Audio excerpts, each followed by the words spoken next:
Fala pessoal, sejam todos muito bem-vindos a mais um episódio aqui do nosso podcast da Top Game. Se você ainda não me conhece, meu nome é Rodolfo Consenso, eu faço parte do time de analistas aqui da casa e eu quero dizer que é uma honra, quero dizer que é um prazer inenarrável receber vocês em mais um episódio. E olha, senhoras e senhores, hoje eu estou trazendo um convidado de peso para vocês, tá? É um cara que eu posso dizer que eu sou aluno dele. É um cara que eu posso dizer que a base do meu operacional eu aprendi com ele, senhoras e senhores. Tchan, tchan, tchan, tchan. E hoje eu trago Felipe Aranha para falar com a gente. Ei, fala, Felipão. Fala, man. Tudo Beleza, bem? Rodolfo? Grande Rodolfo. Prazer estar aqui, pessoal. Muito legal. Os caras têm uma estrutura aqui inacreditável. É. O Rodolfo eu conheci lá no evento que a gente fez, né, com o Al Brooks, aqui no Mackenzie, aqui em São Paulo. E bacana, muito, muito bom estar aqui e vamos lá. Top demais. Felipão, primeiramente, obrigado lá, né? Galera, pra quem não conhece, Felipe Aranha, com certeza você já conhece, né? Mas pra quem não conhece, o Felipe Aranha, ele é especialista em price action, ele trouxe toda a metodologia do Al Brooks aqui pro Brasil, né? Então, ele tem toda essa parte aí e opera basicamente gráfico, né, Felipão? Opero basicamente a metodologia Al Brooks. Né? Basicamente, metodologia. E, Felipão, como que surgiu isso de você? Você começou já operando através do price action ou você descobriu no meio do caminho da sua jornada? Cara, infelizmente não. O que acontece é o seguinte, eu estou no mercado já há bastante tempo, estou desde 98. Certo. Então eu já fui para a faculdade querendo ir para o mercado financeiro, mas naquela época era mais difícil o acesso. A gente não tinha muita informação, não tinha com quem conversar. Ou você tinha alguém que você conhecia que era do mercado, ou você ia bater muita cabeça. Certo. E eu comecei como broker, fui para corretoras e tal, trabalhei em mesa de operação de corretora direto no pregão. Então, aqui do Brasil mesmo? Aqui do Brasil. Qual que era a corretora? Eu comecei na Termo, mas trabalhei também na Capital Markets, trabalhei na Rencorp Concor. Então, assim, era uma outra época e pregão era uma coisa presente, né? Não tinha o eletrônico ainda. E aí depois fui da Interfloat também. E aí fui pegando essa transição toda aí de mercado. Só que numa dessas, eu fui vendo que alguns clientes eram traders profissionais que operavam para si próprios e ganhavam uma fortuna. Eu via os números assim. E a maioria era institucional, mas tinha alguns que eram pessoa física. E eu falei, eu quero isso para mim. Né? E aí eu falei, eu já estou aqui, eu já estava há uns 6 anos como broker e tal, e quando você é broker, você passa o dia olhando a oscilação, né? Ou escutando, né? Na época a gente escutava mais o pregão. E aí você fala, eu já tenho o feeling, eu já tenho o que precisa para me tornar trader. Eu tinha feito uma faculdade para isso, eu fiz GV, voltada para isso ainda por cima. Lá dentro escolhi umas trilhas e tal, e uma das trilhas se chamava Mercado Financeiro. E eu falei, eu tô pronto. Venha a mim, mercado, venha. Luxo e riqueza. E aí, cara, eu resolvi chutar o balde. A pior coisa que eu fiz foi chutar a CLT naquela época. Ali era CLT ainda, não era agente autônomo. E pô, tinha ticket, tinha vários benefícios, plano de saúde, tinha ali todo mês pingava, tinha bônus, um monte de coisa boa, viagens, né? Os caras me mandavam a gente para Londres, para Nova York toda hora, era uma vida legal, vários almoços, jantares assim com o cliente, era uma coisa bacana. Mas eu falei, não, eu quero ser trader. Vou viver meu sonho. Né? Vou ser livre. E não é bem assim que a banda toca, né? E aí o que acontece? Não era tão fácil de você achar metodologias ou de você achar um método para você operar. Então, a primeira coisa que eu fiz foi chutar o balde, né? E a segunda coisa que eu fiz foi mandar trazer uns livros dos Estados Unidos, porque também era pouca coisa que tinha aqui. Sim. E a maioria dos livros, tanto lá de fora quanto aqui de dentro, era análise técnica clássica, e tinha, mas falava muito de diário, né? De você se você olhar os grandes livros, né, você que é analista aí, CNPI, os livros eles falam de tendências de tempos maiores, né? Você pega o Pring, pega o, sei lá, o Magee, o Murphy, eles falam de tempos gráficos maiores. Sim. São coisas boas, úteis que estão lá, mas é mais para quem vai tomar a posição. Sim. E eu não tinha dinheiro para tomar posição, então tinha que ser day trade. E aí, ainda por cima, a margem de garantia era muito, muito alta na época e tal.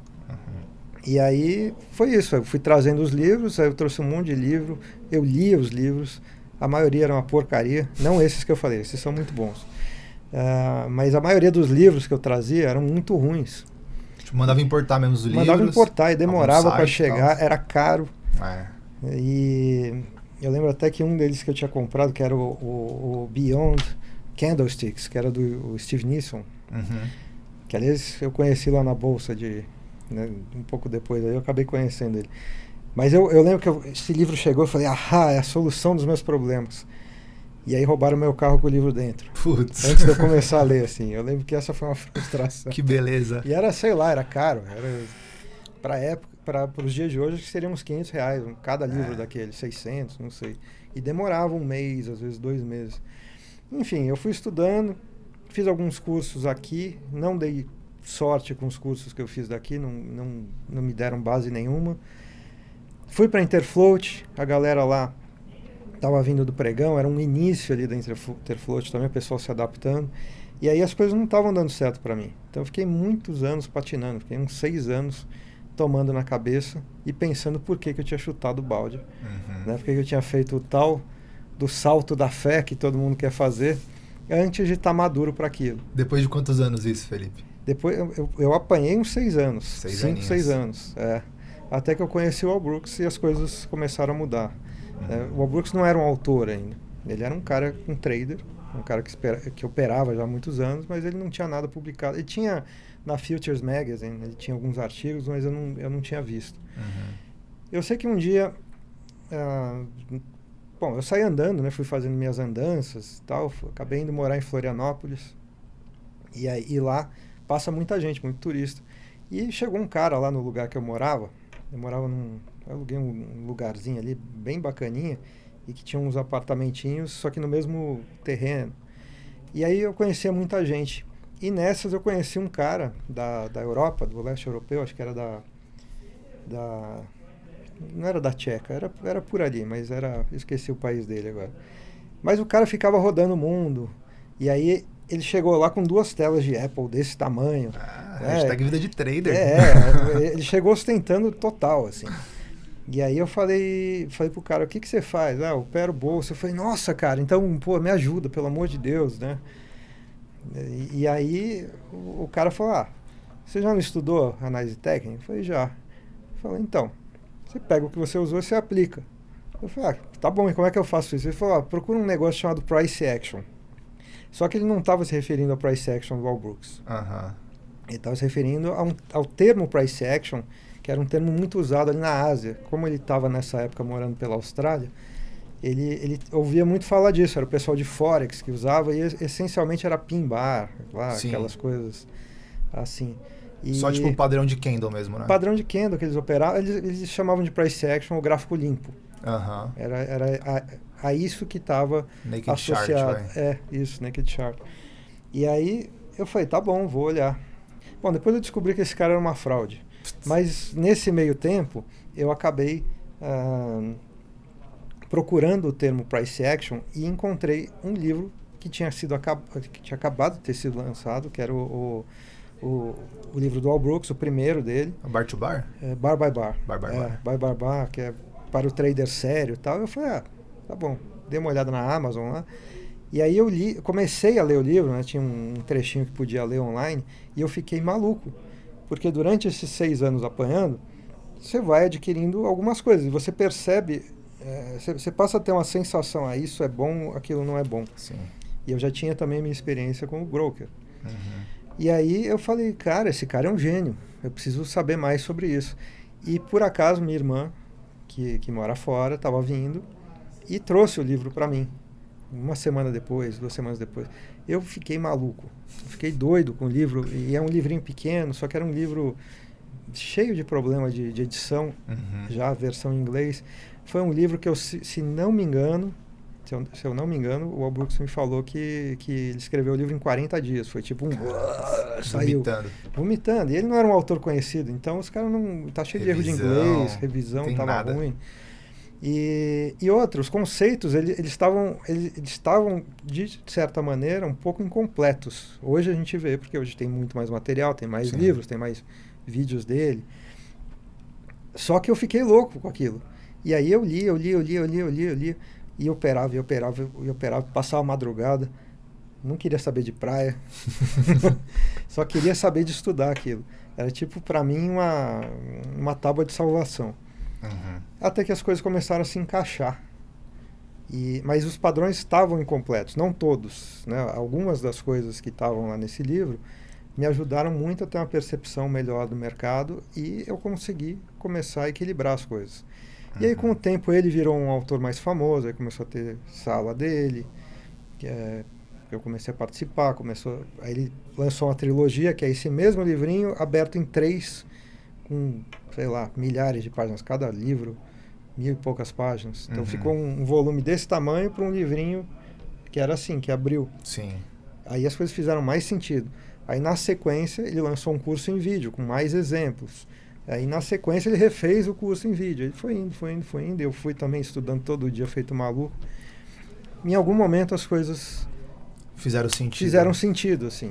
E você acredita que, tipo assim, as coisas fizeram sentido porque realmente é o método que funciona, ou porque realmente você se debruçou de uma forma diferente do que você estava fazendo anteriormente? Olha, eu acho que as duas coisas. O método é muito bom. Tem outros bons métodos, né? A gente tem operador de todo tipo. Na Interfloat mesmo era muita gente de fluxo que se dava muito bem. A maioria dos métodos é muito ruim, né? Vamos ser francos, assim. Mas funciona muito bem para um determinado cenário, e quando o cenário muda do mercado... Até o que acontece da metodologia de price action do Al Brooks, especificamente essa, né? É que ele te dá uma compreensão do contexto do mercado. E a partir do contexto, você começa a ver todas as outras técnicas que você tinha estudado, você fala, aqui funciona essa técnica de rompimentos. Aqui funciona não sei o quê. Eu vou te dar um exemplo. Eu fiz um curso, sei lá, em 2007, não lembro, de um cara, acho que ele era do Rio Grande do Sul, não lembro mais. Não, ele era de Campinas, mas eu fiz o curso lá no Sul.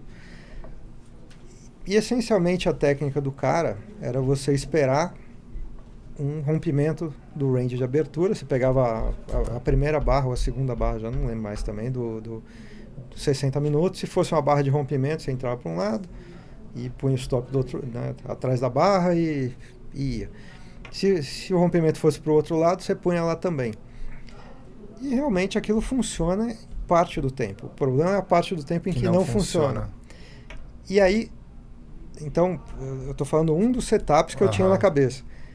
Acontece que com a metodologia Al Brooks, você começa a entender em qual momento o rompimento tende a funcionar, em qual momento o rompimento tem 80% de chance de não funcionar, que é uma lateralidade, né? Se você está numa lateralidade, provavelmente não vai funcionar. Se você está em estágio já prolongado de uma lateralidade, aí tem mais chance de funcionar. E você começa a entender aonde encaixar cada coisa. Outra coisa que eu olhava muito era Oku e Yokoi.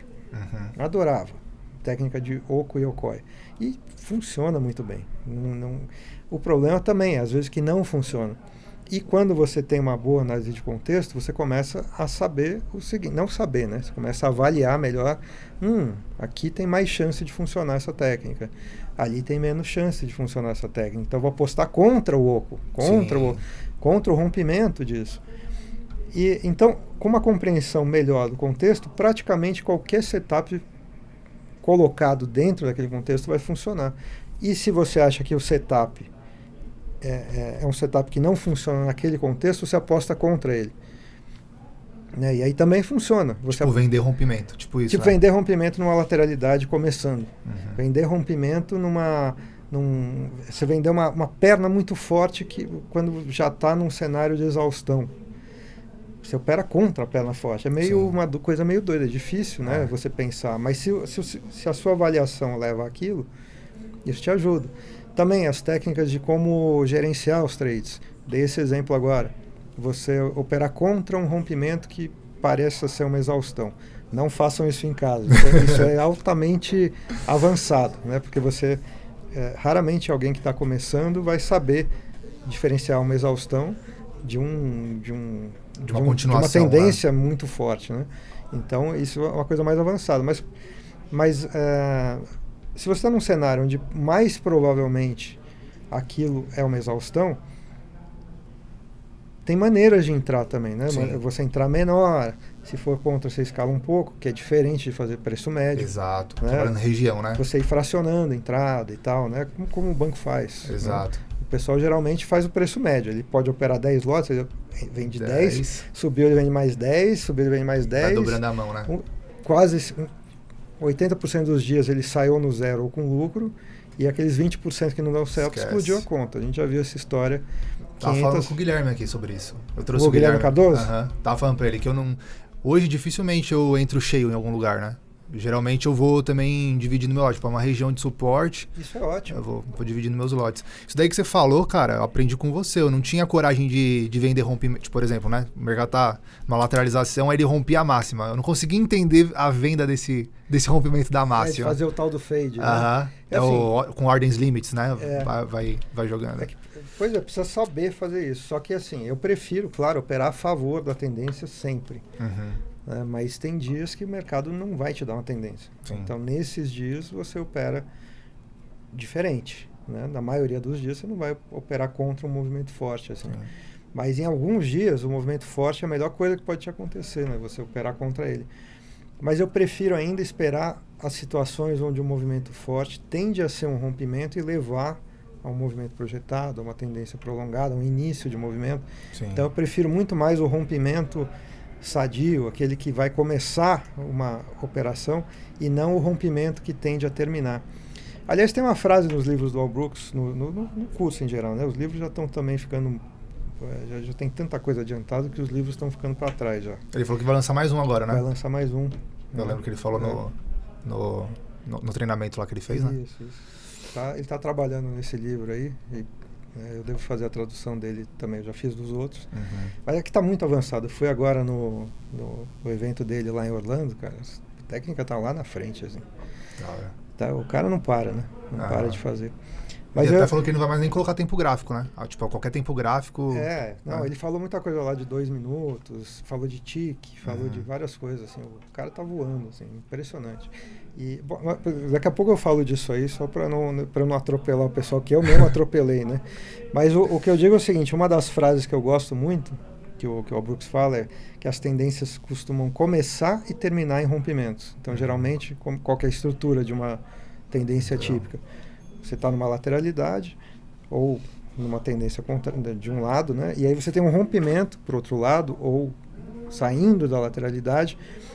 Aí esse é o rompimento, é o início da tendência, fase mais forte dela. Depois você vem numa fase menos forte, que é a fase de canal. E essa fase de canal costuma terminar com um rompimento também. Então as tendências costumam começar e terminar no rompimento. Aí o trader precisa saber diferenciar se aquele rompimento está mais para ser um final de tendência ou mais um início. Perfeito. E aí tem vários elementos de price action para isso. Então isso eu acho que é uma das coisas legais que ele trouxe, né, de saber diferenciar um início e um fim de tendência.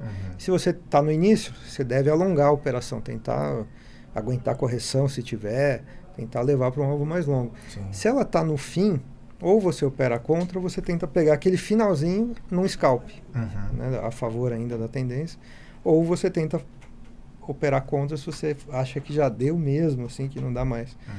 Agora, para pegar isso tudo, com o tempo eu aprendi que precisa de tempo de tela, né, precisa de teoria, tudo isso, para que você consiga entender o que está acontecendo. Né? Sim.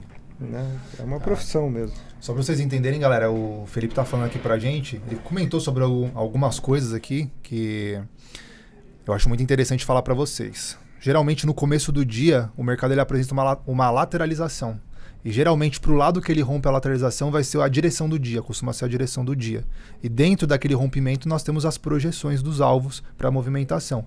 Então, quando você entra em uma movimentação de rompimento no começo dela, a gente não precisa fazer tipo parciais curtas, igual eu comento com vocês, né? Ó, o mercado tá pagando 1 de risco para, sei lá, 1.2, 1.3 de retorno, começa a soltar as parciais. Às vezes você pega uma tendência muito forte, que a gente chama de tendência a rompimento, sei lá, você não precisa fazer a parcial. Você vai carregando a operação, 1 de risco para 2 de retorno, né? Aliás, não só você não precisa fazer a parcial, como você pode adicionar. Então, se você costuma operar 10 lotes, talvez numa tendência dessa, claro que gerenciando o risco, você talvez termine a tendência com 30 lotes, dependendo do que você determinou. Né? Seu lote máximo é 10, e ao invés de fazer como as pessoas fazem, que é fazer o médio contra e você terminar com 30 lotes contra, é você, numa tendência a favor, você terminar com os 30 lotes a favor, numa tendência forte, e jamais correndo um risco maior do que em qualquer operação. Para isso você vai mexendo o stop conforme vai indo a seu favor. Você vai adicionar a operação, vai ter que subir o stop, vai ter que fazer conta, aonde que faz aquilo. Perfeito. Né? E é justamente e isso que eu falei de adicionar ocorre nessas tendências que o Rodolfo está falando, que são tendências mais fortes, inícios de rompimento, que tendem a levar a um movimento projetado. Então, você já sabe no início, e isso não é só o Brooks, isso é análise técnica, o Dow já falava disso lá atrás. Sim. Análise técnica, quando há um rompimento, costuma levar a uma projeção de movimento. Então você consegue ter uma noção até onde dá para chegar. Não quer dizer que vai chegar lá. Não tem nada... E nem que vai parar também lá, E nem né? que vai parar lá. Ele pode dobrar aquilo e tal. Não existe nada na análise técnica, em geral, isso inclui o price action, que seja 100%. Aliás, não existe nada, acho que na vida, né? Sim. Que seja 100%. Mas você trabalha com probabilidades. Então, se você consegue detectar um rompimento saudável, você tem uma boa chance, 70%, 80%, de chance, depende do caso ali, de que ele vai chegar num alvo que você consegue enxergar. E aí, se você fala, pô, eu tô aqui, ele deve chegar aqui com 80% de chance, eu vou fazer uma conta na minha cabeça aqui. Vou arriscar X para talvez ganhar 5X, né, ainda mais se você puder adicionar. Compensa? Se compensar, você faz o trade. Sim. Você adiciona e tal. Se não compensar, você não faz o trade. E sabe uma coisa que eu acho muito interessante da metodologia também, Aranha? É que a gente tira a responsabilidade de ter que acertar as operações. Porque a partir do momento que você vai buscar uma operação, sei lá, com 1 de risco para 3 de retorno, 2 de retorno que seja... Provavelmente não vai dar certo. Provavelmente não vai dar certo. Mas as que dão certo, cobre os seus stops e ainda sobra dinheiro, né? Exatamente. E isso que você está falando, na metodologia, a gente chama de equação de trader, do trader. Aliás, eu me lembro que quando eu comecei canal do YouTube, essas coisas, se falava muito sobre risco-retorno. Ninguém falava de probabilidade. Absolutamente ninguém. Sim. Hoje todo mundo fala risco, retorno, probabilidade. E isso, que eu me lembro, o primeiro a falar incisivamente das 3 variáveis, e não só de 2, foi também o Al Brooks. E eu acho legal que as pessoas hoje estão mais conscientes dessas 3 variáveis. E é importante o seguinte, outro problema relacionado a isso. As pessoas olham as 3 variáveis e falam, eu tenho 3 para ganhar e tenho 1 para perder. Aliás, elas olham 2 variáveis, mas elas não pensam nessa terceira. E aí elas começam a entrar em trade porcaria contra a tendência, qualquer coisa serve. Achando que vai ganhar 3 vezes o que ela está arriscando. Aí ela perde X, que é pequenininho. Aí perde X de novo. Perde X de novo. Quando ela vê, ela perdeu 10X. Né? Tentando ganhar 3X num ambiente que não dá para operar contra. Uma tendência forte, por exemplo. Então, o fato de você conhecer os padrões e conhecer as probabilidades desses padrões é que te permite lançar mão das outras 2 variáveis, que é o retorno e o risco. Perfeito. Então, a partir do momento que tem um padrão conhecido, que você conhece as variações, conhece as situações em que ele costuma falhar, aí sim você consegue lançar a mão de eu vou alongar um pouco, vou arriscar até aqui, vou tentar levar até ali, conhecendo os padrões. Sim. Isso exige estudo e exige prática, como tudo na vida, né? Perfeito. E algo também que eu acho interessante, isso daí aconteceu depois de um tempo de mercado, né?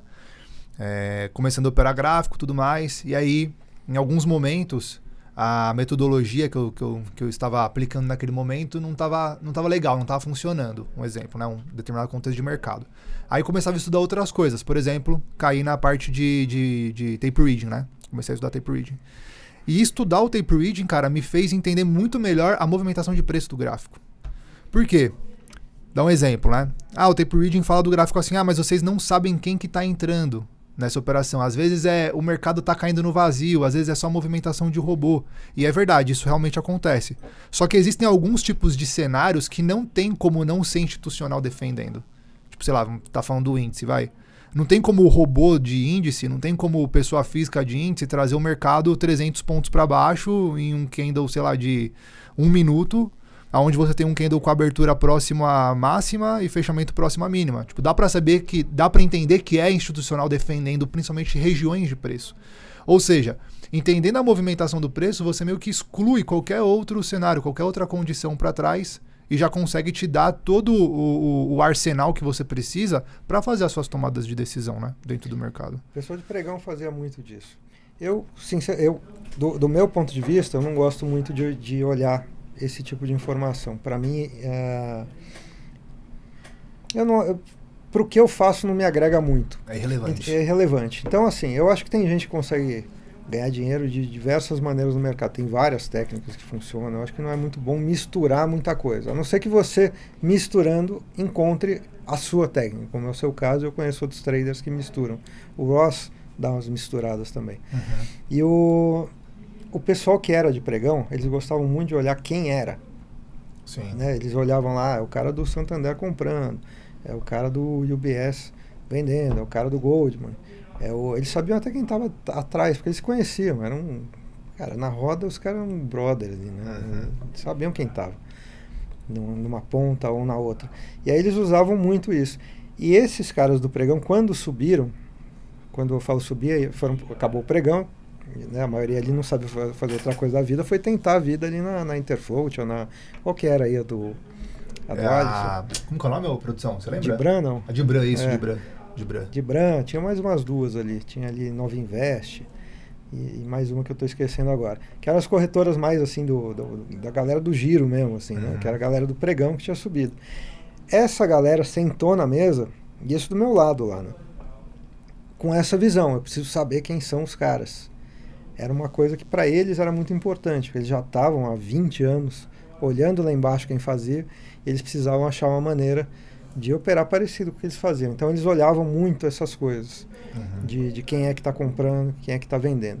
Mas eu, como era da mesa de operações, como broker, para mim essa informação não era importante, porque o que acontece é o seguinte, por exemplo, eu estava, sei lá, estou lá na Capital, que operavam todos os institucionais, eu recebi uma ordem gigante de algum instrumento, sei lá, recebi para operar 6 mil lotes, né?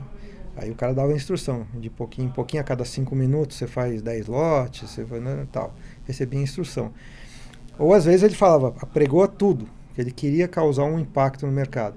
E aí mandava eu cancelar. Às vezes esse cara cancelava de mim, não porque eu fiz alguma coisa errada, uma estratégia dele. E aí ele fracionava em diversas corretoras, fracionando de 10 em 10 e tal. Então, os mesmos 5, 6 mil lotes que estavam comigo, daqui a pouco esse cara já cancelou e já põe em outra.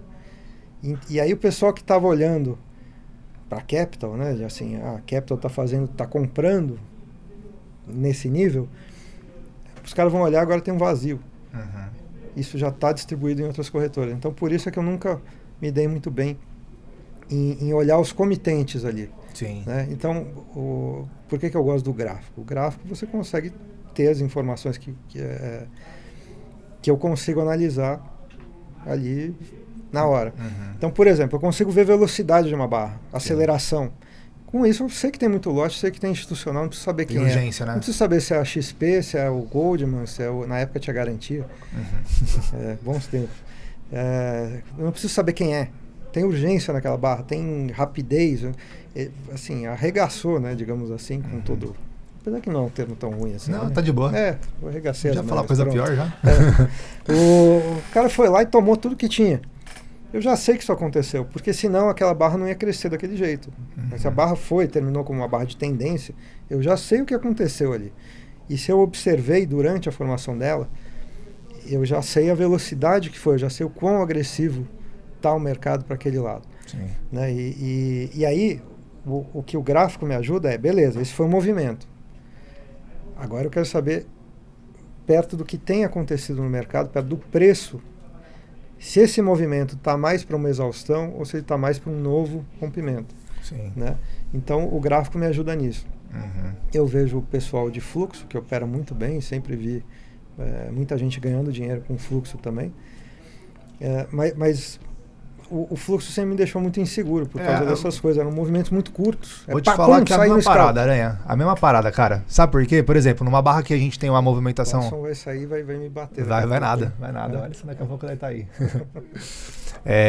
Por exemplo, a movimentação do fluxo, né? Os players começam a levar o mercado uma movimentação forte de alta, por exemplo, e aí quanto mais caro o mercado fica, menos interesse de compra tem, dependendo da situação, do cenário. Natural, em qualquer mercado é assim, né? E aí, dentro das ferramentas do fluxo, a gente começa a observar, sei lá, algum cenário de exaustão, por exemplo, de mercado. Beleza. Depois que eu entendi o que era exaustão de fato, quando eu olho para o gráfico, eu já consigo entender aonde tem uma exaustão de preço. Entendeu? Aonde tem um momento. Então, putz, ajudou muito, cara. Ajudou muito. Eu acho que ajuda. Sempre que... por exemplo, no price action, né, do Albrooks, a gente não usa volume, não usa o chamado Fibonacci. Mas eu vejo bons traders de volume... Mano, falando Fibonacci. E bons traders de Fibonacci. Isso é uma besteira. Nossa, o que o Albrooks deu. Você lembra da resposta que o Albrooks deu aquele moleque lá? Não, o moleque é o ogro. Não, foi pro outro. Você diz lá no meu das evento? Perguntas, no meu evento? Não, porque existem vários deuses que não sei o que cada um chama de um nome, né, que ele falou. Bom, eu não lembro dele sendo assim, muito ríspido nessa, ele tá numa fase mais light, assim. Essa especificamente eu não lembro, mas eu lembro que realmente teve uma pergunta sobre o assunto. Só explicando aqui, tinha uma polêmica lá atrás, de que o Albrooks tinha falado, né, dado uma resposta meio curta, assim, sobre Fibonacci e tal, mas isso é uma coisa que já ficou lá. Não funciona mesmo, né, Aranha? Sacanagem. Tem coisas do pessoal que usa Fibonacci que a gente usa normal. Por exemplo, a gente usa 50% de correção. Exatamente. Tem uma razão para isso. 50% de correção, você tem um impulso desse tamanho, 50%, é exatamente o ponto onde, se você usar o stop no início do movimento, você vai ter uma relação 1 para 1. É um ponto perfeito, matematicamente falando, para comprar. Isso 50% não é um número de Fibonacci. Os traders de Fibonacci usam muito bem os 50%, mas ele não é um número de Fibonacci. Número que eles usam lá, o 38. O 61.8. Isso, 61.8, 38.2, se não me engano.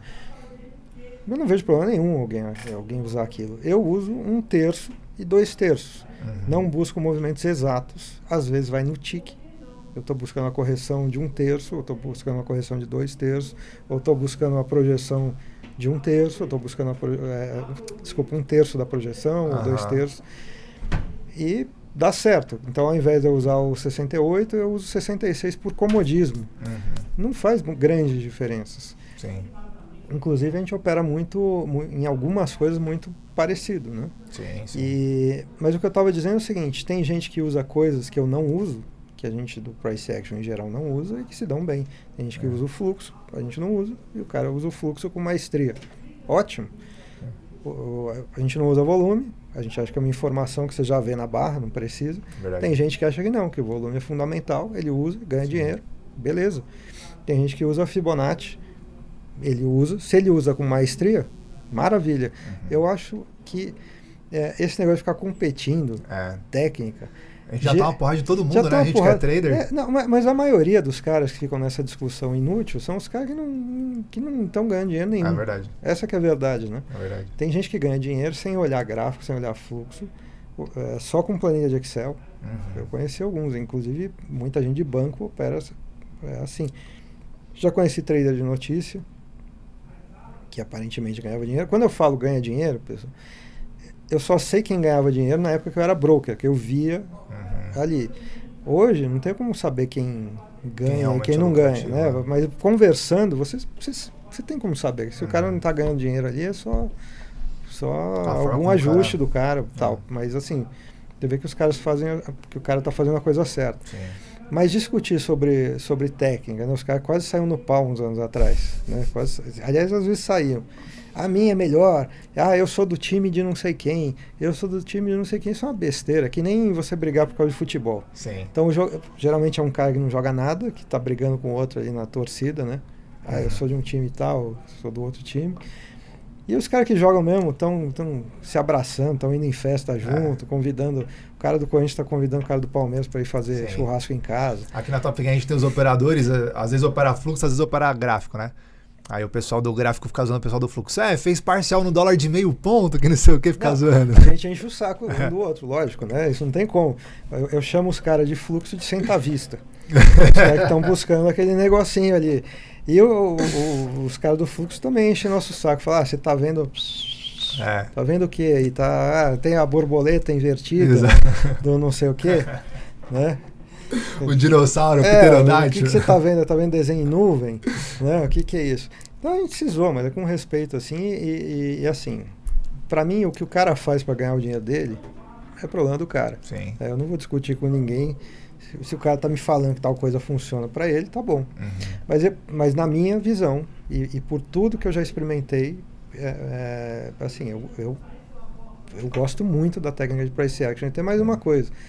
Esse congresso que eu fui agora em Orlando, que era um congresso do Al Brooks, junto com o Ali. E aí, tinham, sei lá, 150 pessoas ali. Bem legal o congresso.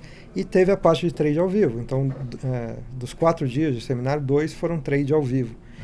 E eu estava na plateia. E as pessoas da plateia estavam ganhando dinheiro. E é muito raro você ir num seminário onde as pessoas são avançadas, onde as pessoas estão indo bem, estão operando, estão fazendo não uma operação e ganhando dinheiro, mas passa o dia operando e se dão bem.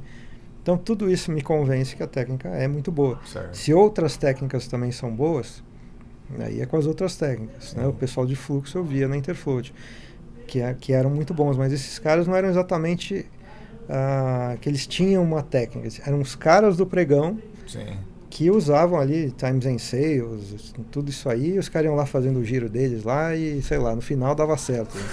Tinha um cara lá, acho que o cara estudou até não sei que série, primeiro colegial talvez. Mas era direto, chegava 10 horas da manhã, abria a parte de ações, ele operava ações. Chegava, sei lá, 10h30, o cara já tinha feito o dia boa parte dos dias, assim. O cara era muito bom operador, né? E tinha o pessoal que fazia arbitragem do índice mini com índice grande. Então, tá cheio de dinheiro, cara. Né? Se você olhar, isso o Al Brooks fala também, se você olhar qualquer ativo do mundo, praticamente, desde que tenha liquidez, tem negócio saindo a cada segundo, a cada 2 segundos tem gente comprando, tem gente vendendo. Sim. Quando eu falo gente, pode ser uma instituição, pode ser um robô, mas tá tendo compra e venda, tá saindo negócio o tempo inteiro. É muito.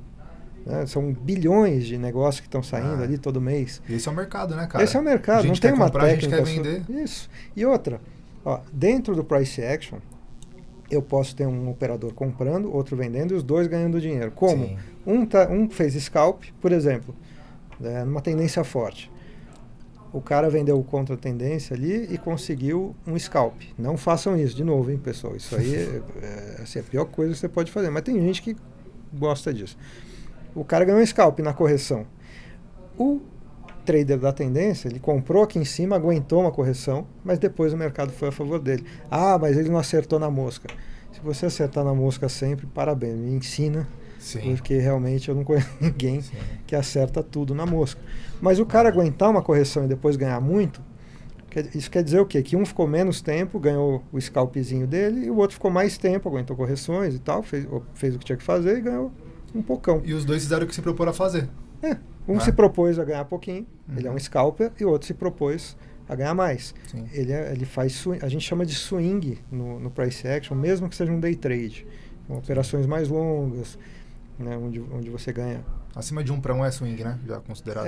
2:1 em diante é considerado, essa é uma definição, mas você pode ter um 1:1 que é swing, desde que seja ou seja um trade longo em número de pontos ou em número ou em tempo, né? O gráfico é tempo e preço. Então aí pode ser um swing também, se for longo, assim, né? Tem várias definições. Ou se demorar mais de 6 barras, tem umas definições aí. E até pegando um paralelo com isso do que você está falando, né? Muitas vezes a gente opera Forex aqui, né, na nossa sala. E algumas vezes a gente está entrando em pares de moedas atrelados ao dólar. Por exemplo, euro, dólar e libra, dólar. Tá. Entra comprado na libra e entra vendido no euro. Como se tivesse uma ponta arrediada. Você está falando libra versus euro aí, né? Tipo isso. De certa maneira. Tipo isso, né? Aí só que o que a gente faz? O gráfico da libra a gente está operando, por exemplo, no de 15 minutos. Acreditando na movimentação de alta. E o gráfico do euro-dólar a gente está operando no gráfico de 4 horas. Tipo assim, totalmente diferente. Então as duas operações também podem dar certo. Podem dar totalmente certo. E nesse exemplo que eu dei, eu falei 2 traders de price action, mas eu posso estar operando price action, o Alisson está operando o fluxo e os dois ganharem dinheiro. Sim. Sendo que um comprou e outro vendeu. Dá certo. Então o mercado, o ponto todo aqui é o seguinte, tem N formas de ganhar dinheiro. Eu me encontrei no price action depois de apanhar muito, depois de testar muita coisa, depois de estar no mercado há muito tempo, e foi o que funcionou para mim. Na época ali, o que o pessoal lá da Interfloat fazia do meu lado, eu via que para alguns funcionava, não era para todos não, mas para muitos funcionava. Mas para mim não dava. Não rolava. Eu olhava, aquilo não era meu negócio, assim, aquilo me deixava inseguro, aquele... Os caras faziam 50 operações no dia, eu não aguento. Aí tinha uns caras com labirintite lá. É sério, toda hora, os caras estressados e tal. Eu não achava aquilo legal, eu queria uma outra coisa. Embaçado mesmo. Ô, Aranha, aí... isso é personalidade, cada um tem que encontrar o seu. É verdade, não, tá certo. E assim, eu sei que você opera bastante, tipo, mercado brasileiro, índice, né? Gráfico de 5 minutos e tudo mais. Mercados internacionais também tá rolando nesses últimos tempos? Eu opero bastante também. Tá operando o quê? Eu voltei a operar, eu opero mais o S&P. S&Pzinho. É o que eu mais gosto, mas eu gosto do petróleo, eu gosto do ouro. E também tudo day trade também? Eu gosto do DAX, adoro o DAX. DAX, legal. DAX é bom demais. O bicho pega de 3 a 5 da manhã ali o DAX, né? Que o bicho pega. E depois às 10h30 pega de novo, né? Então, assim, eu acho, sei lá, é um ativo que eu acho bem claro. Eu gosto do Ien. Faz tempo que eu não opero o Ien, mas eu já operei bastante o Ien por causa dos movimentos dele. Eu acho que eles são movimentos bem japoneses, assim, no sentido de aquela coisa precisa. Dólar Ien mesmo. Dólar Ien. Dólar Ien eu acho bem legal. E só gráfico de 5 mil, só day trade mesmo? Swing trade ainda não? Não é só, eu faço. Faz também? Swing trade. Eu faço tudo o que me possibilite ganhar dinheiro. Eu me sinto livre para fazer o que eu quiser no mercado. Então, tem época em que eu não vou operar os 5 minutos. Ou porque eu estou cansado, né? Eu tenho projeto educacional, eu tenho uma empresa de imóveis, eu tenho algumas coisas que eu faço assim. E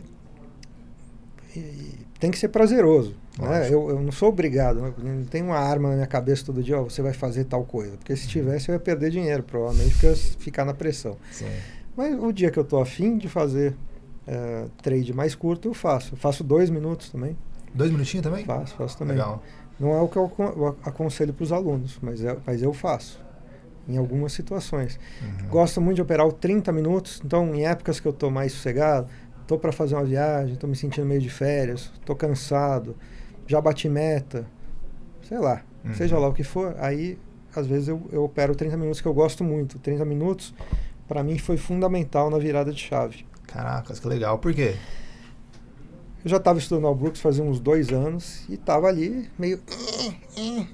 né? Tava ali naquela, mas eu já estava muito melhor do que eu estava nos anos anteriores. Mas eu já conseguia, já estava sobrando dinheiro. E aí eu fui morar nos Estados Unidos. Nessa época o câmbio era 2-1.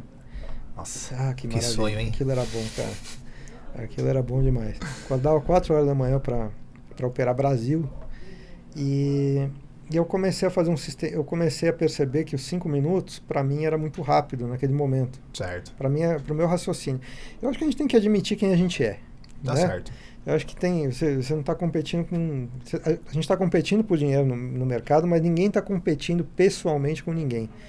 Então tem gente que quer falar, eu sou o melhor operador, não sei o quê. Os 5 minutos para mim, eu não estava conseguindo encaixar as coisas naquele momento. Então eu dei um passo atrás, numa época lá, né, porque como eu falei, eu estava ali, a maior parte do tempo sobrava, Eu já tinha passado o ganha-perde, mas Já tava no... já estava na fase do tava sobrando um pouco, mas eu Boa. precisava de mais. Uhum. E aí eu falei, olha, eu vou dar um passo atrás uns 5 minutos, porque ainda tá, né, 55, 45, 60, 40, eu preciso melhorar isso. Porque agora eu estava pagando em dólar, que estava 2 para 1, que já me parecia caríssimo na época ali. Imagina agora. Eu pagava $1.000 num quarto de um apartamento que eu dividia, só tinha gringo. $1.000 e meu quarto não tinha porta. Nossa senhora. Onde você tava? Eu tava em Santa Mônica. Santa Mônica. Ali em Los Angeles, cara. Legal. É o mais caro, né, dos Estados Unidos. Muito legal, muito bacana. E vida muito legal, acordava cedo, depois praticava um monte de exercício, o dia rendia. Era muito legal. Cara. Mas eu vi ali o seguinte, o que estava me sobrando de grana não ia dar para eu ficar o tempo que eu queria ficar lá. Uhum. Então eu precisava levar ainda mais a sério. Uhum. E levei mais a sério e deu certo. Então eu dei esse passo atrás, comecei a operar menos, só que maior, e comecei a operar o 30 minutos. E aí no 30 minutos eu usava a mesma técnica, só que mais lento. Então eu tinha uma assertividade melhor nesse momento. E aí depois, conforme eu fui ficando melhor naquela técnica, questão mecânica mesmo, de você saber colocar ordem, de você saber o que esperar daquela operação, faz isso, faz aquilo, fui treinando, e aí voltei para os 5 minutos depois, que é o meu tempo gráfico preferido. Uhum. Mas esse 30 minutos de vez em quando volta para mim quando eu quero. Uhum.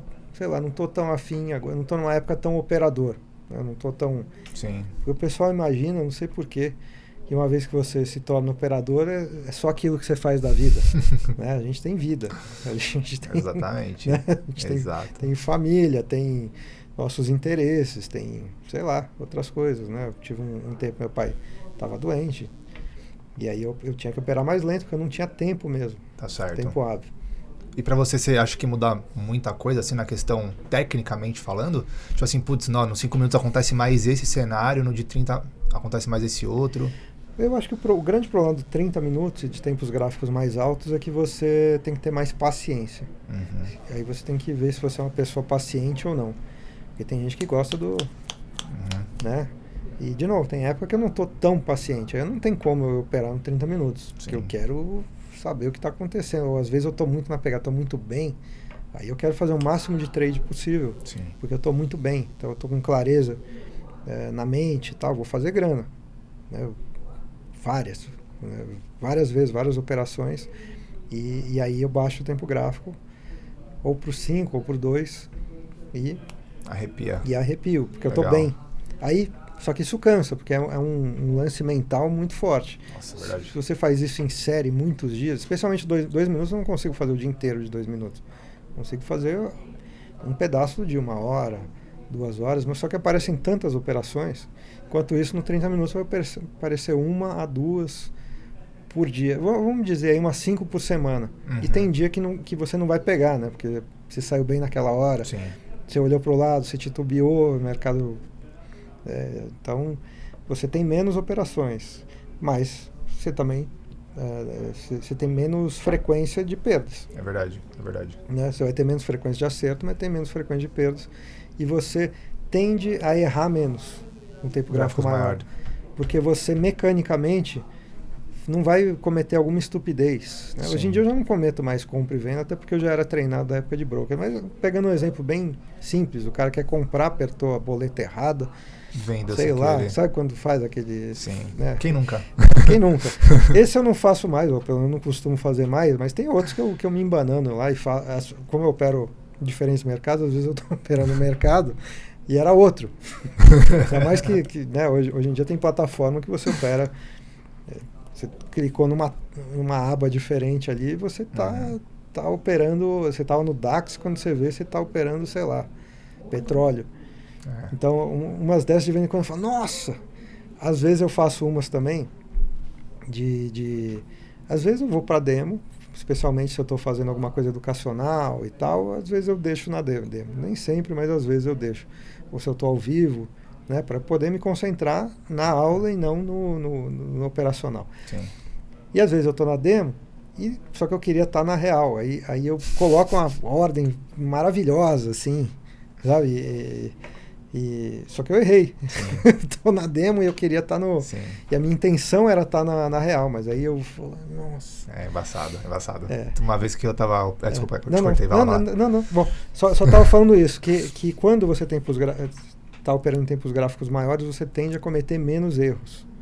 E isso é importante porque parte das perdas que você vai ter, ou dos empates, ou dos não ganhos, né, vamos falar assim, vem de perdas infantis, Sim. coisas impulsivas, né, que você faz e que você está sujeito e vai estar sujeito para sempre. Eu já conversei com um trader aí de 30, 40 anos de mercado, isso aí veio para ficar. Sim. Erro infantil, só que você diminui com o tempo. E com o tempo gráfico maior, especialmente diário, dificilmente você vai cometer um erro no diário. Difícil, né? Muito difícil, porque você tem tempo, e se você cometer o erro, você está com um lote menor nele ali também, né? Sim, então... sim. Eu costumo dizer para os nossos alunos, principalmente para quem está começando, né, Aranha? Assim, a gente gosta muito de operar os tempos gráficos maiores, né? E é o que você falou. As pessoas me perguntam, Rodolfo, o mercado internacional funciona melhor do que o mercado brasileiro? Rodolfo, tempos gráficos maiores funcionam melhor do que tempos gráficos menores, né? E eu explico para eles, galera, quando as principais bibliografias que foram criadas, principalmente da análise técnica clássica, elas não foram criadas em cima de gráficos de 1 minuto, por exemplo. Elas foram... É o que eu estava falando no começo. Exatamente. Já não foram, elas foram principalmente para gráficos diários. Exato. Né? Os caras ficavam esperando uma operação semanas. Exatamente. Quem leu aí o Jesse Livermore, lá o romance sobre ele, viu que o cara ficava esperando semanas ali. Assim, Exato. Então, tipo assim, eu acredito que os tempos gráficos maiores, eles vão funcionar teoricamente melhor. E também justamente pelo que você está falando também, né? O tempo gráfico maior, talvez, não é que ele funcione melhor, é que ele vai evitar de você cometer... Eu não usaria a palavra que ele funciona melhor. Né? Como é que a gente trabalha no price action? A gente evita que traders operem, os iniciantes, né, operem menos do que 5 minutos. E 5 minutos, tem gente que não tem simplesmente a capacidade cognitiva ainda. Está ainda treinando, está em funcionamento. Tem uns caras que são inteligentíssimos. Agora, você tem que se conhecer, cara. Se você sabe que você não é o Einstein, vai para o tempo gráfico que você tem capacidade de fazer aquela operação. Sim, sim. Né? Agora, se a gente mostrar... Você foi meu aluno, você deve lembrar de um slide em que eu comparo 3 tempos gráficos e falo, você sabe dizer se isso aqui é uma commodity ou se é uma ação, se é um mini índice, se é mercado internacional, nacional, se é 1 minuto, se é 5 minutos, se é diário, se é semanal. Se você colocar trechos do gráfico, você não vai saber dizer. Sim. Né? Porque os padrões são parecidos. Então, o gráfico de 1 minuto, em tese, ele vai funcionar tão bem quanto o mensal. A diferença é o seu cérebro, o seu poder de operar, né? de não cometer erros infantis, de você conseguir colocar a ordem, de você tomar decisões rápidas. Sim. Então, no 1 minuto, a maioria não consegue. Especialmente, o pessoal tem essa ilusão que consegue justamente pela falta de paciência que eu falei. Tá. Ele é frequente, toda hora tem operação. Então, o iniciante quer ir para esse. Só que ele não tem... Cara, ele não tem sinapse, ele está criando aquilo ainda. Sim. Ele está estudando, ele está ganhando experiência e tal. E num tempo gráfico maior, as coisas são mais lentas, você tem tempo de analisar e fala, acho que está numa tendência de alta. Não está, isso aqui é uma tendência de baixa. E mais ativos também, né, Aranha? E mais ativos, uma coisa é você operar gráfico de 1 minuto, você tem ali 10 ativos para operar, dificilmente você vai conseguir operar os 10 ativos no 1 minuto. Principalmente ações aqui no Brasil, né? Exato. Você não vai conseguir, mesmo 5 minutos, são poucas as ações que você consegue achar boa liquidez para, né, um gráfico bonito assim para operar. Então, e lá fora também, né? Você opera bastante lá fora. Tem ótimos ativos lá fora, mas não é todo ativo que você consegue operar intraday. Eu vou dar um exemplo. Exato. Várias commodities. Eu fui broker de commodity na época da Rencop, da Capital. Eu fazia mercado de fora. Colocava no pregão, colocava a ordem no pregão. Pegava clientes daqui, usinas e tal, para fazer açúcar, fazer café. E é um mercado gigante, ótimos movimentos e tal. Mas você vai olhar o gráfico intraday, não rola. Não fica legal. Não fica legal. O gráfico legal, até porque o grande movimento era, né? Hoje mudou um pouco, mas ali era um pregão de 4 horas. 4 a 6 horas. E as coisas aconteciam no call de abertura e aconteciam no call de fechamento. No meio, cara, às vezes a roda ficava largada. Quem tinha que tomar posição tomava logo quando abria, né? Tomava logo quando abria. Alguns iam fazendo alguma coisa durante o dia, mas às vezes eu tinha que buscar liquidez. Eu tinha que ligar para um, para um hedger, porque um especulador está querendo fazer alguma coisa. Então eu tinha um banco numa ponta querendo comprar e eu ia procurar alguma usina que queria vender para fixar. Para dar saída para alguém. Para proteger ali o estoque que ele tem de açúcar, por exemplo. Então eu ligava, era uma coisa de balcão, eu ligava para o cara e botava o banco em contato com... Não, quer dizer, eu fazia intermediação. Né, mas eu pegava a ordem de compra de um, a venda do outro, eles não se conheciam, nem podiam se conhecer, e fechava o negócio. Sim. Porque no pregão não conseguia. Então, só que aí você olhava o gráfico diário e funcionavam bem os padrões. E eu olho ainda hoje e funciona muito bem. Prático. Mas se você for pegar, você vai no açúcar 5 minutos, não dá para operar. Não dá. Mas é um mercado majoritário, é gigante, açúcar do mundo inteiro. O açúcar, cara, tá na Coca-Cola, tá no... Tudo que você toma tem açúcar. Aqui, na Alemanha, em qualquer país árabe, sei lá, o Oriente inteiro, é todo mundo consumindo açúcar. O Brasil é o principal país produtor e exportador. E imagina o tamanho disso. Não, você falou do açúcar, a gente está posicionado em açúcar, uma operação também. Tá. A gente está comprado no açúcar, uma operação no diário também, pelo gráfico diário. Então, um rompimento ali de região. Cara, um mercado que dá muito dinheiro. Cara, por exemplo, só commodity, a gente opera, sei lá, umas 6, 7 commodities. Índice. Faço os 2 petróleos, WTI e Brent, faço ouro, gás natural, cacau. Maravilha. Açúcar. O cacau é legal que ele dá umas tendências longas, né? Dá uma tendência longa pra caramba. Longa e constante, né? Small pullback trend, que a gente fala de... Dá um movimento legal. Então, tipo assim, é tudo gráfico majoritariamente, né? Diário, gráfico de 4 horas, gráfico de 1 hora para esses ativos, majoritariamente. Porque se você baixar, você não vai conseguir. Não dá, cara. Né? Não dá, não fica legal. Aí a gente vem pelo... Ordem limitada, mais vocês operam? Vocês determinam um preço, assim? Depende. E falam, vem a mim. É mais ou menos isso, não? Depende da condição, depende do cenário que o mercado está atuando. Às vezes você entra no mercado. Essa do cacau, por exemplo, do açúcar, a gente entrou no mercado. Tomamos um rompimento do diário. Você achou que o negócio ia correr, falou, buy the close. Exatamente. Vamos dar o fechado aqui, vamos embora. Legal. Aí, par de moeda, você vai pro mercado internacional, você tem, sei lá, 30 pares. Só o majoritário tem 16, se eu não me engano, né? Pois é. São 16. Não sei. Para mim, majoritário, sinceramente, tem uns 4. Mas o que é considerado majoritário... É que eles consideram majoritário Estados Unidos, a grande Europa, vamos dizer assim, né? E os mais negociados ali na Ásia, que é tudo que está atrelado a dólar, Austrália, Ien, o NZD, é que tudo que está atrelado a dólar, teoricamente falando, eles consideram como majoritário, né? Pois é. Só alguns países que são mais exóticos que eles não consideram. E de índice também a gente tem uma cacetada, tem mais de 10 índices para operar. Então coloca aí no nosso portfólio. Que para mim também tem só alguns que são majoritários aí. Mas eu sei que o pessoal pelo mundo considera outros. Assim, mas eu gosto daqueles 4 também índices. É DAX, é FTSE, é o Hang Seng, é ali o Nikkei. Então, claro, né? Tá tem o S&P, tem o Nasdaq. Esse daí é a basezão, né? Mas S&P e Nasdaq, eles são meio que parecidos, muito correlacionados. Eles não são iguais, né? Tem muita gente que prefere o Nasdaq, mas eu acho que majoritariamente o pessoal gosta do S&P, mas eu gosto mais do S&P. Para day trade eu prefiro o Nasdaq. Para day trade. Para swing, S&P é melhor. Fazendo um dos dois, tudo certo. Já coloca no portfólio. Mas para mim são esses os grandes índices. Agora, claro, tem os outros, né? Você tem o índice ali, o CAC, você tem na Itália. A gente opera também o FRA 40. Tem o da Austrália lá, o AUS 200. Isso. A USX, né? A USX 200. São. E a Austrália, cara, é um baita de um país ali de potência no mercado asiático, na Oceania, aliás, né? Total. Forte pra caramba na parte de minério de ferro e tudo mais. Tem muita... Aí que tá.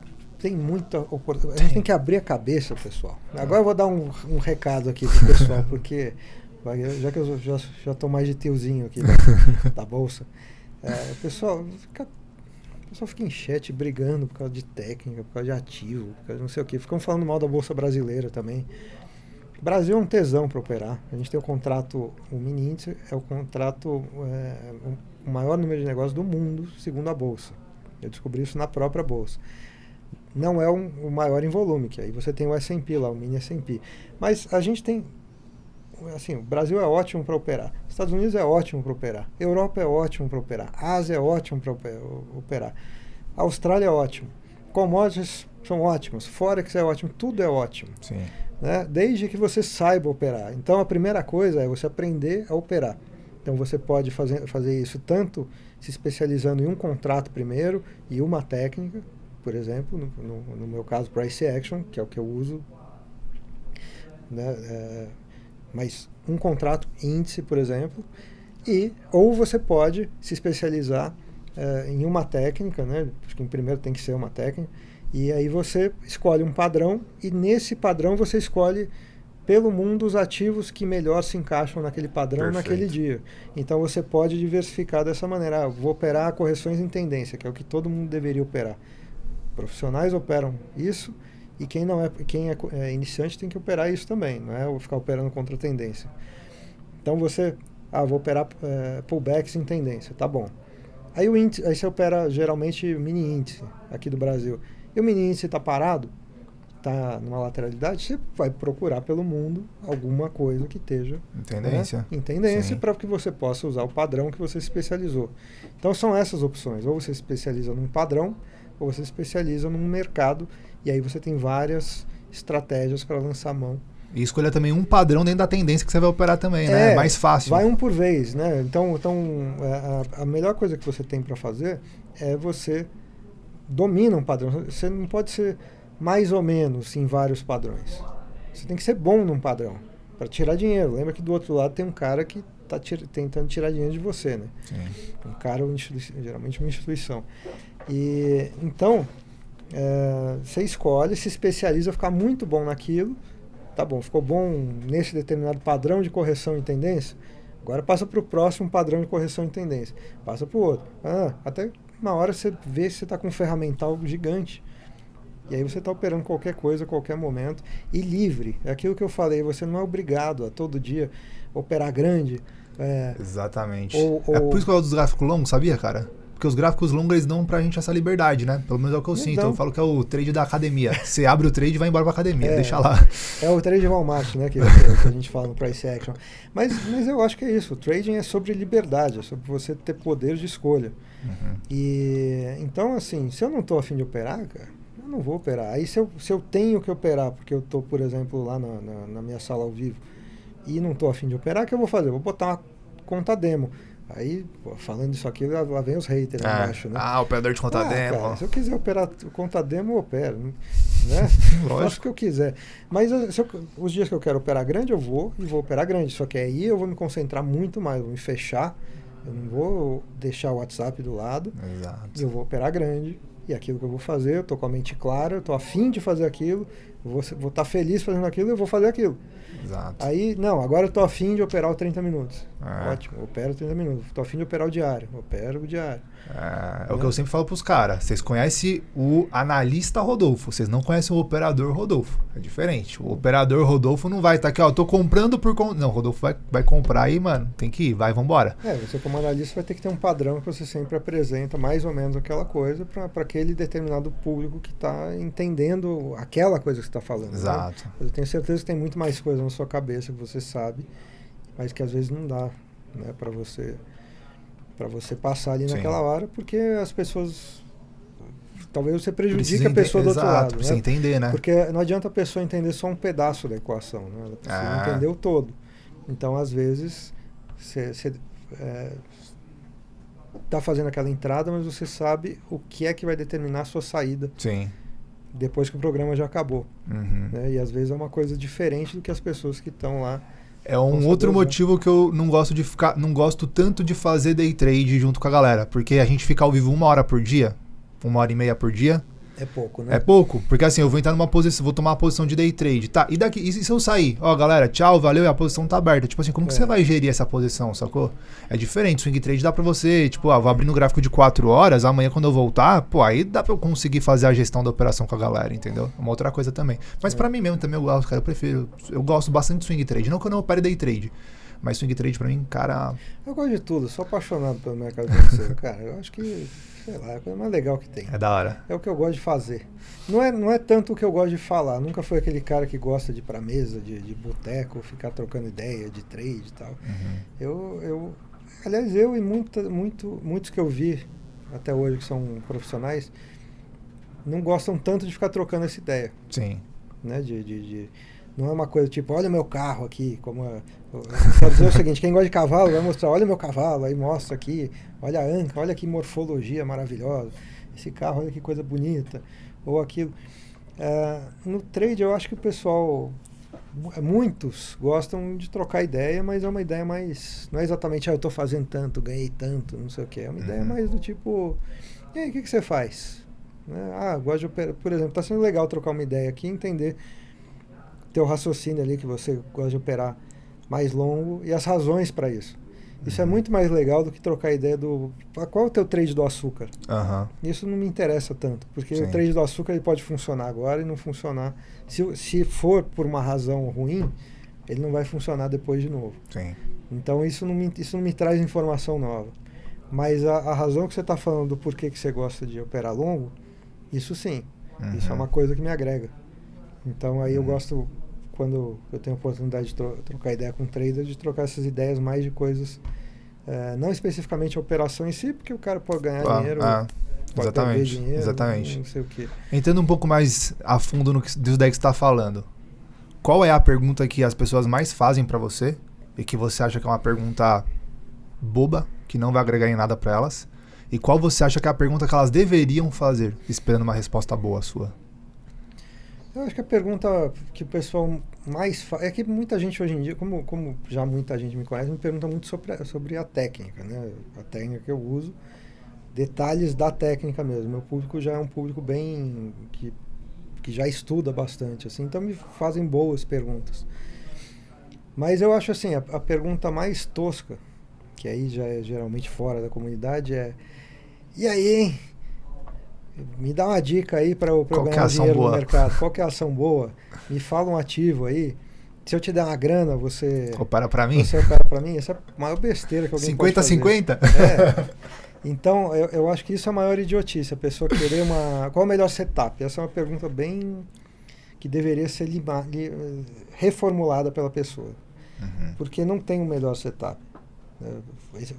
Todo setup vai funcionar. Todo. Por isso é que você vê esses caras aí, esses caras ruins aí fazendo post e funcionando, porque todo setup vai funcionar desde que ele esteja no contexto correto. Então, eu acho que a melhor pergunta que a pessoa poderia fazer é: como é que eu me desenvolvo? Como é que eu me torno um trader profissional? Qual o próximo passo que eu deveria fazer? Porque cada um vai estar num estágio. Quem está no zero, primeira coisa é estudar uma técnica. Quem já estudou técnica, segunda coisa é aprender a colocar em prática aquela técnica. Porque uma coisa é a teoria que você aprendeu, outra coisa é colocar em prática. Você já sabe colocar em prática? Agora, a próxima pergunta agora você precisa resolver um pouco a questão da cabeça. Eu vejo gente que está começando, já vai resolver a questão psicológica, só se dedica ao psicológico. Sim. E o cara está começando, ele não tem técnica, então ele não tem como ter disciplina se ele não tem uma técnica. Sim. Então, cada estágio de cada pessoa, eu acho que é diferente. Eu já estou há muito tempo nesse mercado e ainda tenho muito para me desenvolver. Né? Eu estava conversando. Você foi no evento lá, né? O Mestres do Trading tinha todos os traders lá. Sim, que evento, hein? Foi legal, muito bom, né? cara, Foi legal. muito Obrigado bom por ter comparecido, fiquei bem feliz. Obrigado pelo seu trabalho, cara, você é louco. Foi legal muito demais. Ó, lá tava o Brooks, o Ogro, tava o Stormer, tava o Antunes, tava o Guilherme Cardoso, tava o Índio do Pregão. Tava o Índio, tava o Ross também. O cara tá 40 anos, o Ross tava lá também. Né? Acho que eu não... Bom, se eu esqueci alguém aí. Mas assim, a gente que tá há muito tempo no mercado. Sim. E todo mundo que tá lá, você repara que é mais low profile, assim, eu digo no trato, assim. Pessoal sossegado, tá interessado em aprender alguma coisa, né? Não tá todo mundo fechado, assim, e eu já sei tudo. Não, você está sempre aprendendo e a gente vai continuar aprendendo. E essa que é a graça do negócio. Eu espero estar com 80 anos e operando ainda e aprendendo coisas novas e tal. Ainda bem que a técnica que eu estudo está evoluindo, né? Vão sendo apresentadas coisas novas. Se parar de ser apresentado coisas novas, eu vou buscar coisas novas. Porque eu acho que a gente tem sempre que estar evoluindo e aí que está a graça também, né? Top. E erro a gente vai cometer. Então, quanto menos erro eu cometer, quanto melhor eu ficar, menos erro eu vou cometer. Mas eu sei que erro veio para ficar e que eu vou cometer para sempre, até porque é uma questão estatística, né? Perfeito, perfeito. E se vocês ainda não entenderam, ainda não acreditam na questão do método, do price action, só para vocês terem uma noção, tá? O Al Brooks, ele era médico, né? Ele era médico bem sucedido, um cara que nasceu pobre e saiu da pobreza. Não foi com trading, não, foi sendo medicina, médico, né? com medicina. Ele é muito inteligente, um cara fora da curva. E ele virou um bom cirurgião, operou como cirurgião por muitos anos, abriu clínica e tal, ficou rico.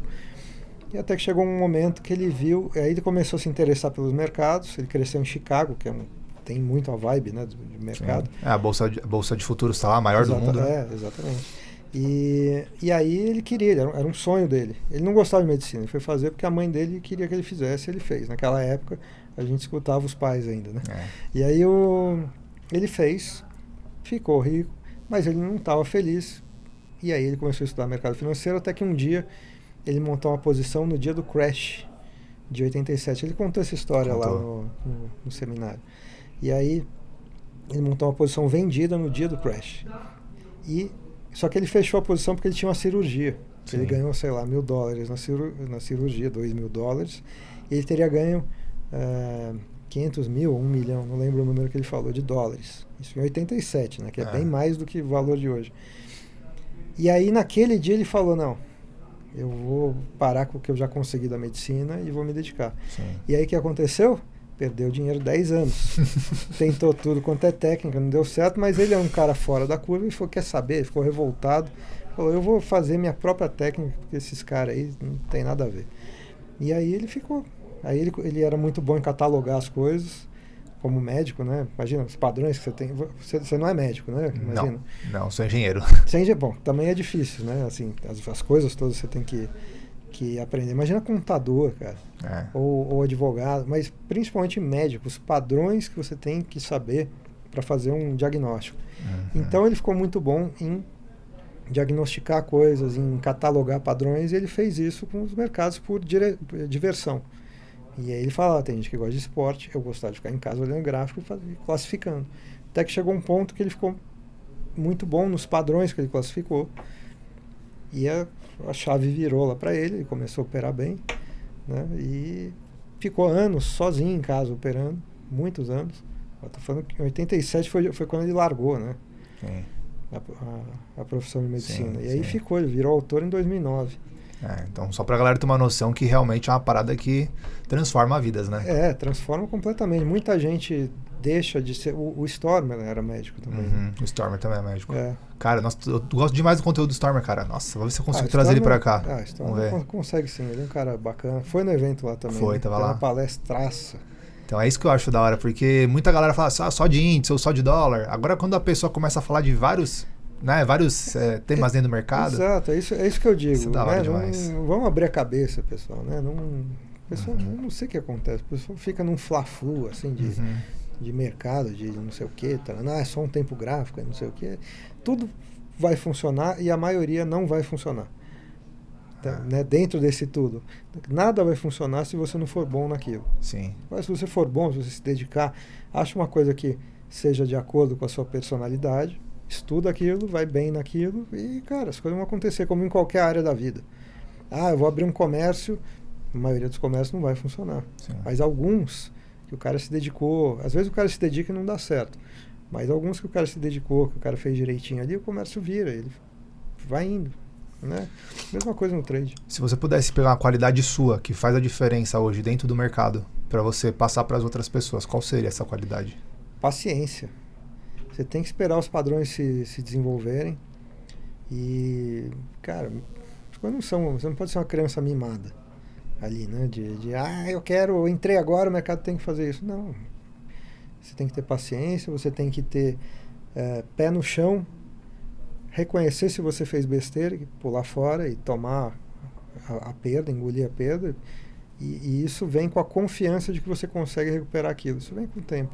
Mas eu acho que paciência é a primeira, para você esperar um bom padrão e, uma vez dentro, você esperar aquele padrão se desenvolver e observar e ter essa frieza toda, né? E você é a favor da pessoa fazer qual processo para entrar no mercado? O meu processo foi fazer um pé de meia de 2 anos de conta paga, largar tudo e para tentar viver de mercado. Você fez o salto da fé que eu fiz também. Fiz o salto da fé. Bom, esse eu não aconselho. Esse não aconselha. Esse eu não aconselho de jeito nenhum. Eu acho que a pessoa tem, primeira coisa, escolher uma metodologia, né? Hoje em dia você consegue ter acesso a muita coisa, então, e aí você pode ficar perdido de tanta coisa. Então escolhe uma para você não ficar indo e voltando, indo e voltando, indo e voltando. Porque toda vez que você entrar numa estratégia que não é boa, isso aconteceu comigo, chega lá na frente, alguma coisa não dá certo, você volta para o zero. Você perdeu 6 meses, perdeu 3 meses, perdeu 1 ano. Então escolhe uma que você acha que vai dar certo ali. Escolhe um mentor, né? Você precisa de um. Escolhe um, vai fundo e fica bom naquela uma coisa que você se propôs a fazer. Uma vez que você ficou bom, que você viu que você está consistente, e repara que consistente não é viver de mercado, não quer dizer viver de mercado. Para viver de mercado você precisa ser consistente. Mas não é porque você é consistente que você vive de mercado, porque você pode ser consistente com um contrato de mini, e você não vai conseguir viver ganhando R$100 ali por semana, 300, sei lá quanto. Né? Mas você precisa aprender a ser consistente. Uma vez que você é consistente, com um contrato, passa para 2. Você é consistente para 2, passa para 3, passa para 5. Até que chega um ponto que você vai ver que você está ganhando mais dinheiro no trade do que no seu trabalho convencional. Mas como é que eu vou fazer isso? Meu trabalho convencional está atrapalhando o meu trade. Opera à noite, levanta mais cedo, 4 da manhã, vai operar, né? Se vira. E agora, chutar o balde sem você ser consistente é uma loucura. E eu fiz essa loucura, eu falo para você o seguinte, é ruim. Sim. É muito ruim. Você fica com a vida travada ali, esperando que alguma coisa aconteça. Sim. E aí isso sim interfere no seu desenvolvimento. Aí você não tem dinheiro para fazer o seu trade, e aí uma série de coisas vem junto com isso. Então, paciência também para isso. E ser consistente ao dia a dia também, né? Porque dia a dia, quando eu saí do trabalho que eu tinha de engenheiro para vir pro mercado, eu era consistente, mas na verdade não era, né? Porque a consistência é todo dia. Consistência é todo dia. Assim, tem dia que você não vai ser... Você vai fazer besteira. Isso tem que estar no teu plano também. Tem dia que você vai perder, tem dia que você vai empatar. Sim. Mas assim, ao longo de uma série de dias, você tem que ser consistente nisso. Até nas perdas, né? Você não pode ser inconsistente nas perdas. Você não pode... uma semana você tem 1 dia de perda, a outra você tem 4, a outra você tem 3. Você tem que saber mais ou menos qual que é a sua lá. É verdade, é verdade. Então você tem que tentar ser mais ou menos estável. Você é engenheiro o quê? Engenheiro de produção mecânica. Nossa senhora. Você formou onde? Unip. Na Unip. Acho que a minha irmã se formou em produção lá também. Universidade Paulista Unip. Tem uma pós-injeção de empresas. Legal. Engenheiros, os caras têm alguma coisa solta aqui que, os caras conseguem captar tudo. Assim. Cara, depois de alguns anos assim, eu percebi que eu estava estudando mais o mercado do que a engenharia propriamente dita. Eu falei, não, mano. Tem muito engenheiro no mercado financeiro. Meu pai era professor da Poli, por 40 anos, assim. Então, eu conheço bem os engenheiros. Muitos estão em banco, estão em mesa de operação, porque é um pessoal que aprende a pensar, né? Sim. Médico, engenheiro. Sim. O desafio do mercado, quando eu vim, era eu fazer o meu próprio dinheiro. Esse era meu principal desafio. Aí depois que eu desbloqueei isso, destravei isso, aí destravei outras coisas também. Fácil, né? Aranha, cara, só agradecer aí esse bate-papo. Eu que agradeço, cara. Vamos ver outras vezes aí pra gente continuar trocando essa ideia aí. Pra mim é um prazer sempre. Prazerzão ter você aí. Eu gosto sempre de participar de bate-papo que possa desenvolver o mercado.